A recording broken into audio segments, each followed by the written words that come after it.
Bonjour mesdames, bonjour mesdemoiselles, bonjour messieurs, auditrices et auditeurs de la VDC, bonjour.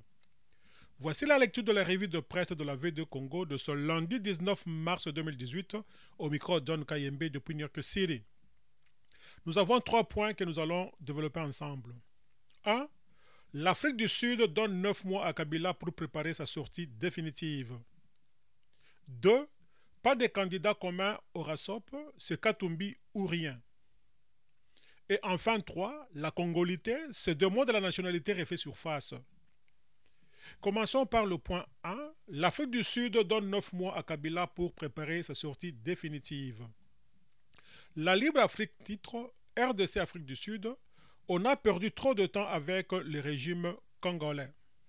Un ancien collaborateur de l'ancien président sud-africain Thabo Mbeki, un témoin privilégié du rôle actif que joua l'Afrique du Sud aux côtés de Jeune République démocratique du Congo, se rappelle de ceci. Souvenez-vous, c'est à Sun City en 2003 qu'est parvenu un accord entre différents belligérants congolais.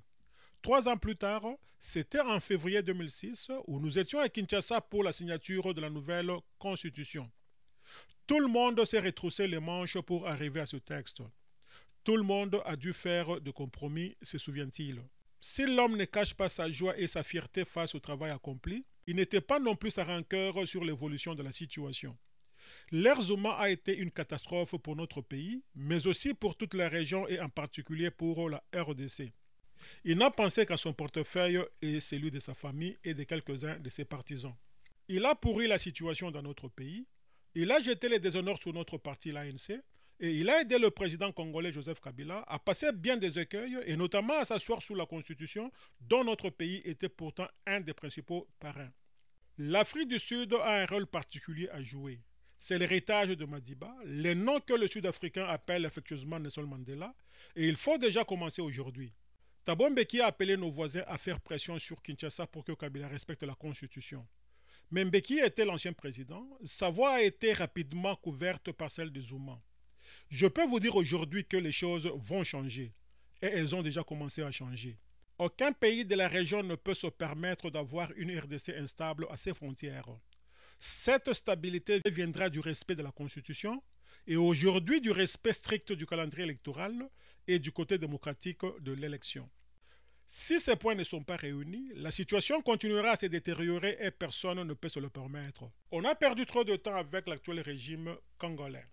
Si le pouvoir en place à Kinshasa s'entête, tout le monde y perdra, lui y compris. Il lui reste 9 mois pour préparer sa sortie définitive.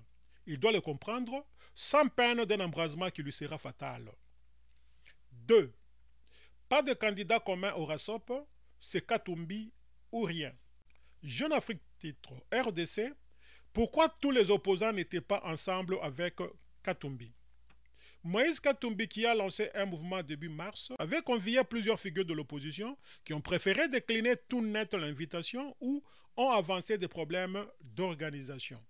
Selon nos sources, Moïse Katumbi a bien convié du 9 au 12 mars d'autres figures de l'opposition congolaise au meeting du lancement de son mouvement, Ensemble pour le changement à Johannesburg, mais toutes n'ont pas fait les déplacements. Défenseur d'une mini-primaire avant la présidentielle, Vital Kamerhe, leader de l'Union pour la nation congolaise, confie qu'il a prévenu son frère que, même s'il salue la démarche, il ne peut malheureusement pas apparaître dans un conclave destiné à soutenir une candidature. Candidat déclaré à la présidentielle, Martin Fayulu dit n'avoir pas reçu d'invitation. Même réponse au Dev Bazaïba, la secrétaire générale du mouvement de libération du Congo, qui assistait le 2 et le 3 mars à Johannesburg à une réunion du Parlement panafricain. Autre grand absent, Félix Tshisekedi, président du Rassemblement de l'opposition.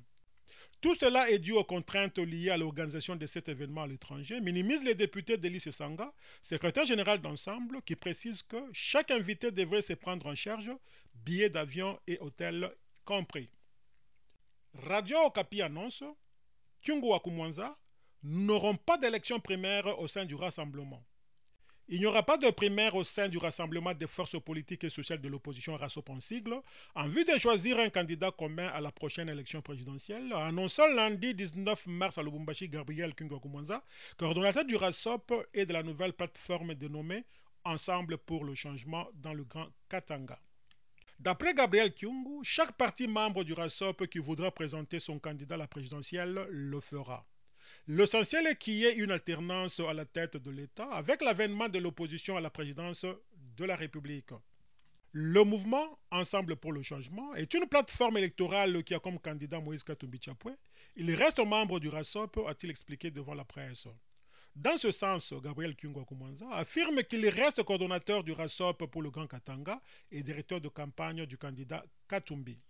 Kyungu Akumanza a fait cette déclaration au cours d'une conférence de presse organisée en marge de la séance de restitution des travaux du conclave de Johannesburg. Les opposants ayant participé à ces assises réaffirment leur soutien à la candidature déclarée de Moïse Katumbi à la présidence, prévue le 23 décembre 2018 en République démocratique du Congo, rappelle Radio Okapi. Enfin, 3. La congolité, ce demande de la nationalité refait surface. Dans le camp de la majorité présidentielle, on brandit la question de la nationalité italienne de M. Katumbi qui serait un obstacle à sa candidature à la présidentielle.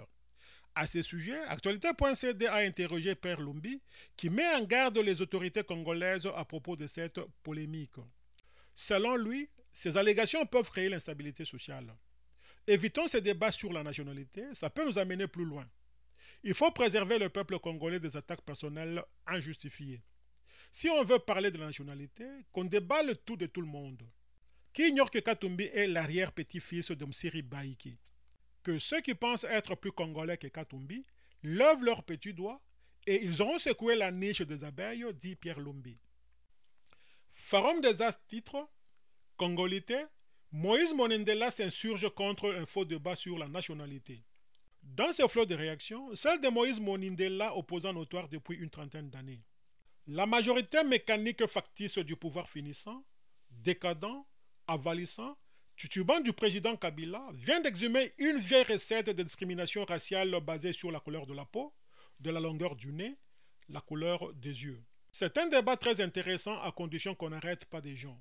De quel droit les partisans et courtisans du pouvoir peuvent se permettre de mettre en cause la nationalité de Katumbi sans aucune restriction alors que les mêmes propos contre les personnalités de la majorité coûtent arrestation?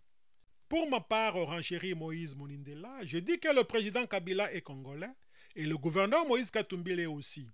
Ils ont représenté notre pays au plus haut niveau et c'est ridicule de vouloir aujourd'hui remettre en cause leur nationalité. Les Congolais et tous les démocrates du monde entier n'accepteront pas la discrimination raciale, l'exclusion. La majorité aurait beaucoup plus à perdre dans ce débat des nationalités que Moïse Katumbi. N'oublions pas qu'il y a eu un moratoire à ces sujets. Vital Kamerhe était bien inspiré pour éviter des déchirements, conclut Moïse Monindela. Fidèles auditrices et auditeurs de la VDC, merci pour votre aimable attention. C'était votre humble serviteur Don Kayembe depuis New York City pour le compte de la radio-télévision en ligne La Voix de la démocratie congolaise au panorama d'Afrique. À demain.